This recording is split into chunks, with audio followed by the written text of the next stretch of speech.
Of human rights, like the other ideas in this chapter, are all based around the concept of an interdependent world.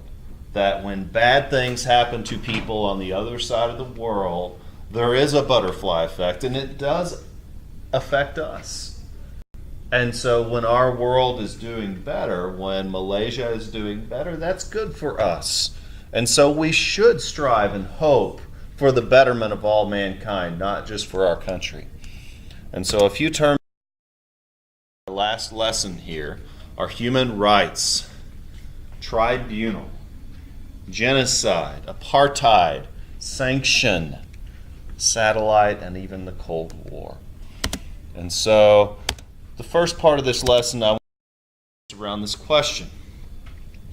Do all citizens of the United States have the same basic human rights? And again, what does that mean? If we want to leave it at life, liberty, happiness, do we all have that equally? Or even, do human rights encompass what FDR called the four freedoms? The freedom from want, the freedom from fear, and the two others that escape my mind. But that freedom from want, is that something that we all have? Do we consider that a human right?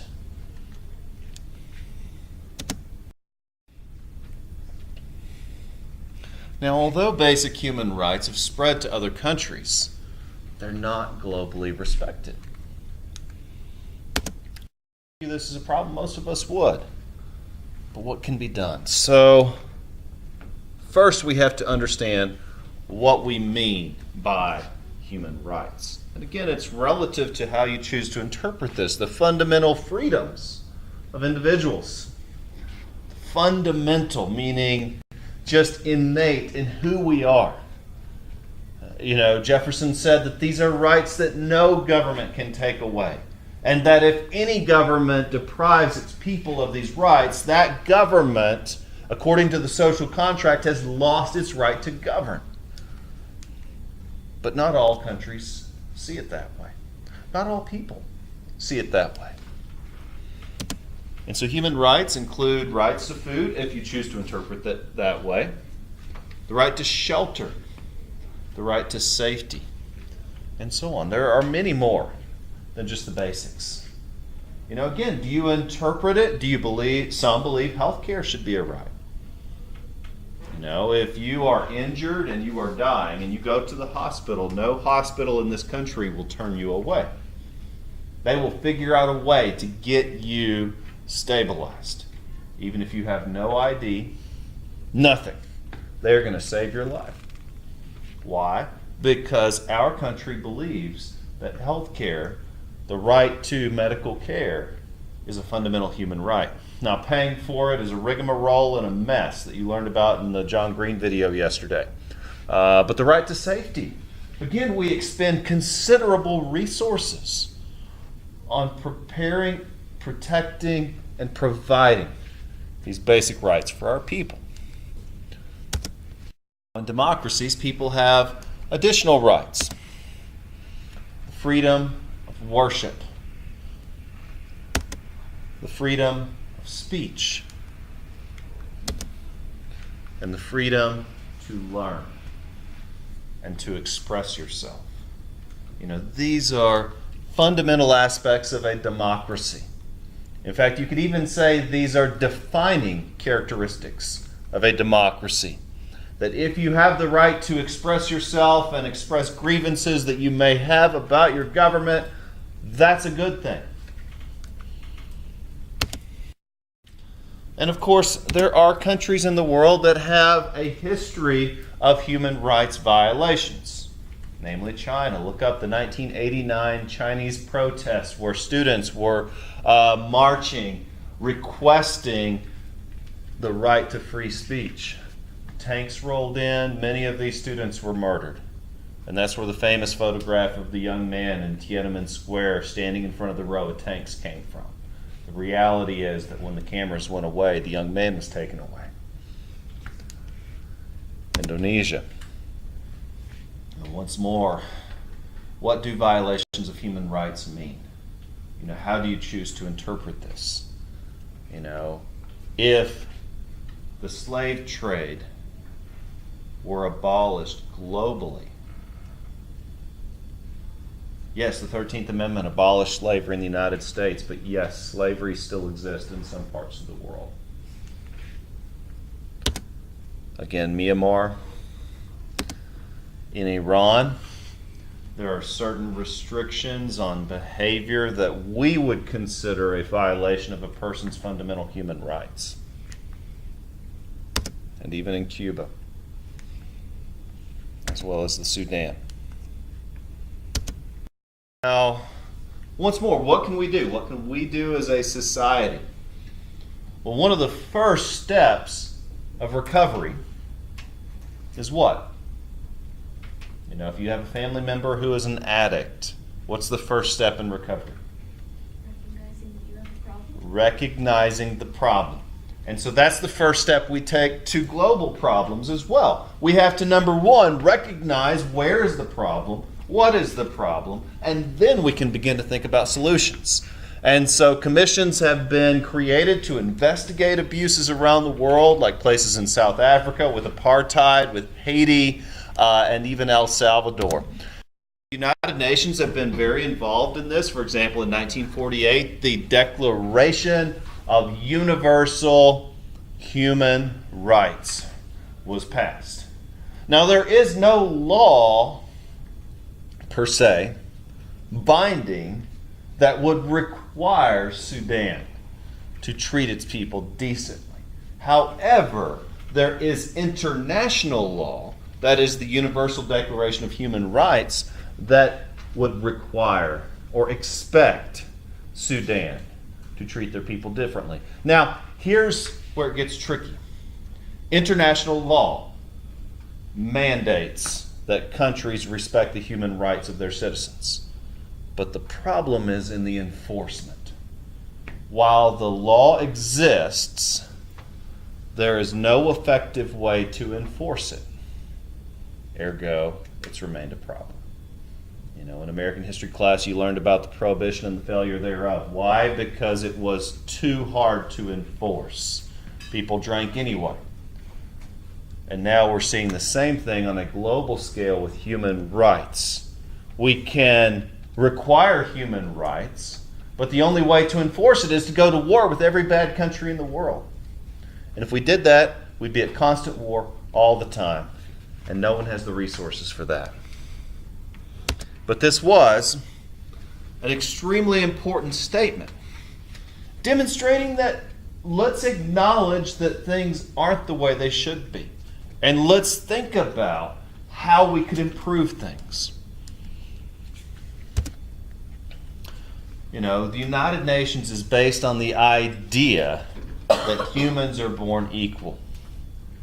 Equal in dignity, equal in rights. And that by virtue of having been born, you are entitled to your civil and political rights.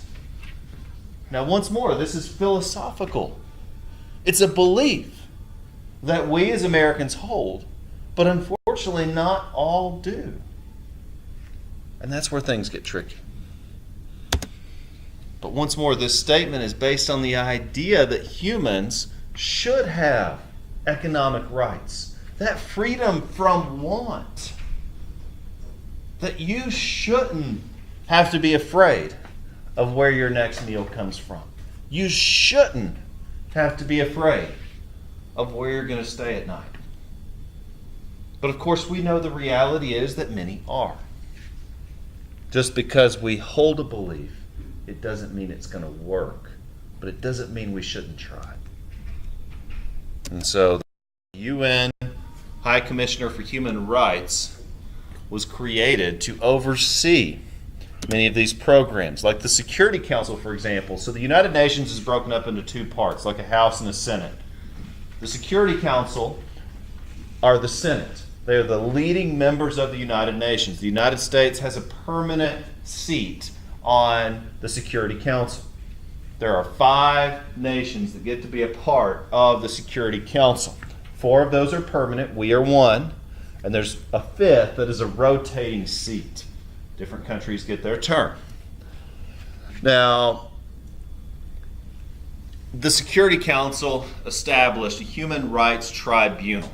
And that is a court that is held within the United Nations that holds nations on trial. It's a lot like the Nuremberg trials, if you're familiar with that story, how after the Second World War, leaders of the Nazi Party like Heinrich Himmler were put on trial for their crimes not against Germany, not against the people of a certain state, but against humanity. And there is an international tribunal which holds cases that transcend national borders. For example, genocide is the mass murder of a people because of their race, their religion, their ethnicity, their politics, or culture. It is the attempt to wipe out a certain group of people. It is considered a violation of international law, and there have been numerous cases where leaders of nations have been held on trial by the UN tribunal and found guilty of crimes against humanity for attempted genocide. For example, the dictator of Rwanda was found guilty of attempted genocide against his own people. But once more, the trouble is, now that they found him guilty, who enforces it? Does the UN go in and invade the country of Rwanda? They don't have the resources for that. Would the United States lead the charge? Perhaps. We have in some cases.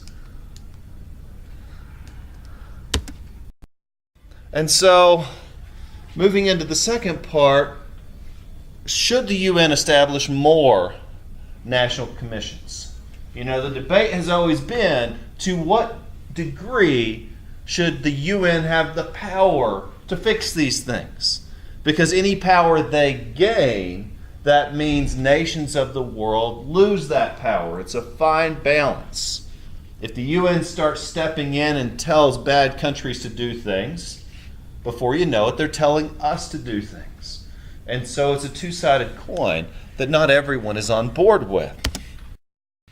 And so when we begin thinking about the spread of democracy, so the United States has the distinction of being the first democratic country in the modern era.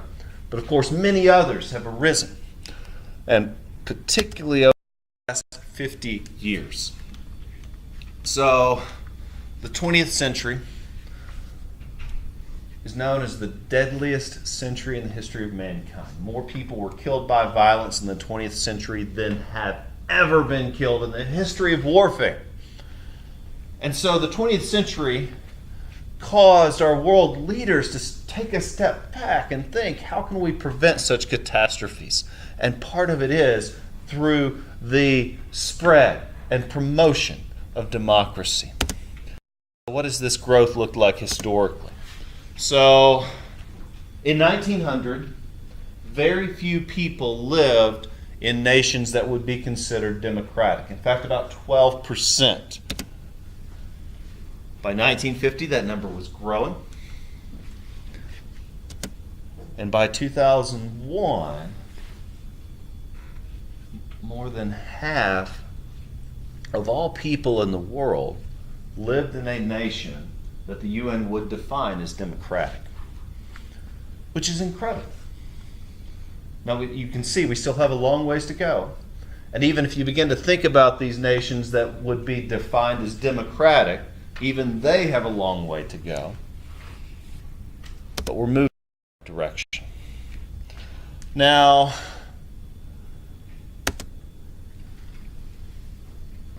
by 2005, there were 89 countries that would be considered democratic. 54 were considered partly free. 49 entirely not free. In fact, these 49 are often the perpetrators of serious human rights violations. Now, one of the most famous cases of human rights violations with a happy ending is the ending of apartheid in South Africa. Apartheid was a system of laws that separated racial and ethnic groups in South Africa, as well as limiting the rights of blacks in South Africa. Now, this is extremely important to understand because it's exactly the same as Jim Crow. If you're familiar with the history of civil rights in the United States, the era of Jim Crow is defined as the time from Plessy v. Ferguson in 1896 up really until the Fair Housing Act of 1968. But even really, is the era of Jim Crow over because de facto segregation still exists? But it's interesting to study the history of South Africa and to look at the end of apartheid to see a country similar to ours that went through a similar case. But they handled it in a much different way. Now, through the 1990s, Nelson Mandela, famous civil rights leader, kind of the MLK of South Africa, was released from prison. He had been held in prison for more than 30 years. And when he was released in the early 1990s, he continued to lead the same movement that he had been working on before he was in prison. And these protests held in South Africa, along with the assistance of nations like the United States that levied economic sanctions on South Africa, pressuring them to end apartheid. A sanction is a measure such as withholding economic aid, and it can be used to influence a foreign government's actions. So in the 1990s, the United States publicly acknowledged that apartheid in South Africa was wrong and that something had to be done about it. We weren't willing to just take over the country because, again, that's ludicrous. But what can we do aside from war? And so when Nelson Mandela was released from prison and he led the movement, guess what? He became the first black president. Just imagine the different ending to that story. MLK was shot and killed in 1968. Nelson Mandela, he served 30 years in prison. But then he was released and he became the first black president. Can you imagine if MLK had been elected president? I mean, oh my God. I can't imagine it. But what did he do? So when Mandela was elected, he declared a policy called the Truth and Reconciliation Movement. The Truth and Reconciliation Movement. He encouraged South Africans to publicly talk about what they had gone through. And he gave a blanket pardon. Anyone who would admit what they had done and apologize for it, no charges would be brought up. I mean, in South Africa, it was just like Jim Crow. There were people hanging others, there were lynchings, there were murders, there were rapes. But with Truth and Reconciliation, he encouraged people to talk about these things. And he created a culture of forgiveness, of reconciliation. And the transition has been beautiful. It's an amazing thing. There's great movies about it. Morgan Freeman starred as Nelson Mandela a few years ago in a movie. It's amazing stuff. But they don't all have happy endings. Now, Afghanistan was controlled by the Taliban as of 1996. Now, of course, in 2001, we helped to topple the Taliban, and we have been working with the United Nations to promote human rights there, but the struggle continues. Now, the United States, since the beginning of the Cold War, has been expending considerable resources to advance the cause of democracy around the world. It is our main objective in foreign policy.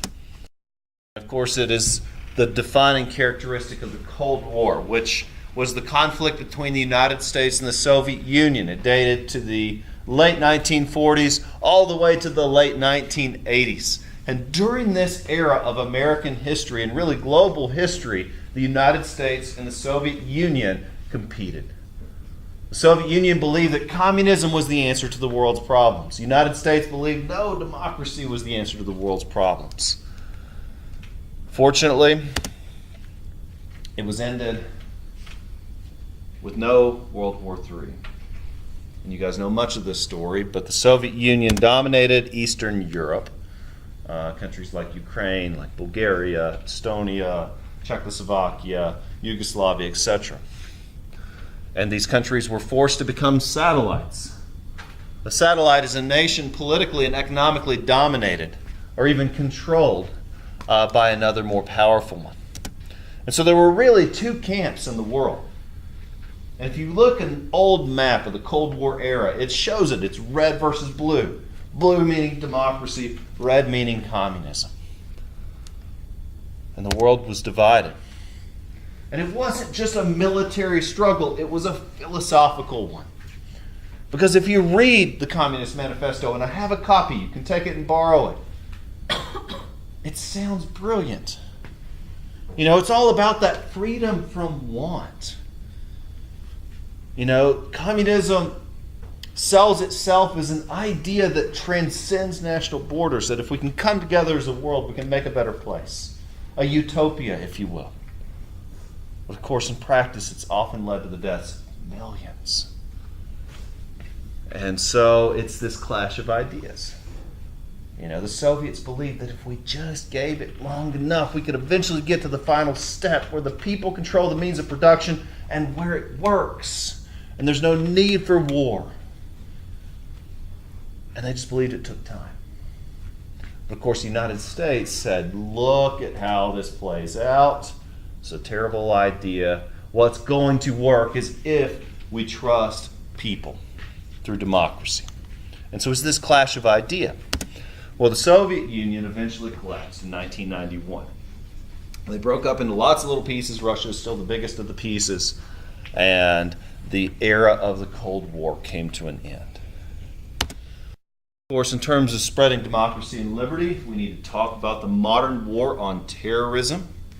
And so in response to the 9/11 attacks where terrorists hijacked American airliners, 4 airliners, and committed a horrific act of terrorism in the United States, the single most deadly attack on American soil, our response to it has been to declare war on not just Afghanistan, not just Iraq, but on terror and those who would use it.